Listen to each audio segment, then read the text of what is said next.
More than 40% of our classes take place in Armstrong Hall, but making sure those spaces are safe and usable is becoming a challenge.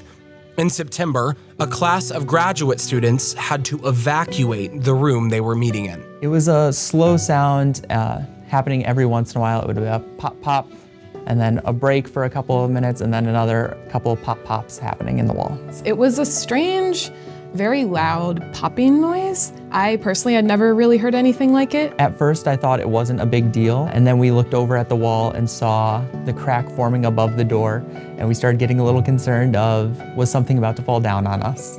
All of a sudden, started to see a crack forming above the door and saw the wall splitting almost. They had the room closed off. There was a bunch of caution tape in front of it. They tried to reassure us, like, this is not a structural wall, but it still kind of causes concern.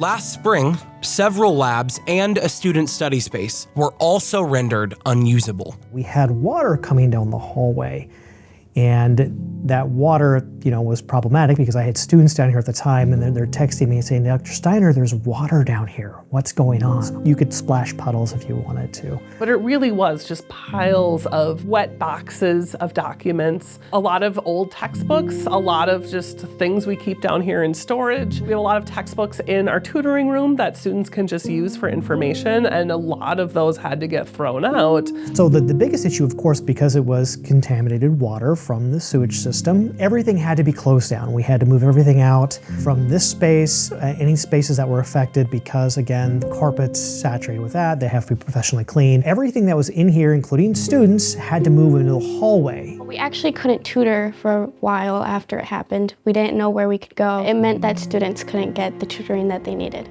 Replacing Armstrong tells students from around the state and the world, we know they deserve a safe, modern space to learn. If you want students to learn and be successful in their learning, they need to have spaces that are welcoming. They need to have spaces that help facilitate that, not places in a basement where it's dark, the temperature's weird, or they have to worry about potential sewage coming down the hallway. We've been investing in the upkeep of Armstrong Hall for a long time, but that's not a long-term solution.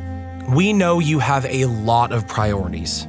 Please make sure the safety and well-being of our students is one of them. Replacing it is going to be essential for us to continue doing our jobs, to teach the classes, to offer those high-impact experiences that students need and that students expect now from a college education. They are paying to be here, and having an adequate facility shouldn't even be a question for them.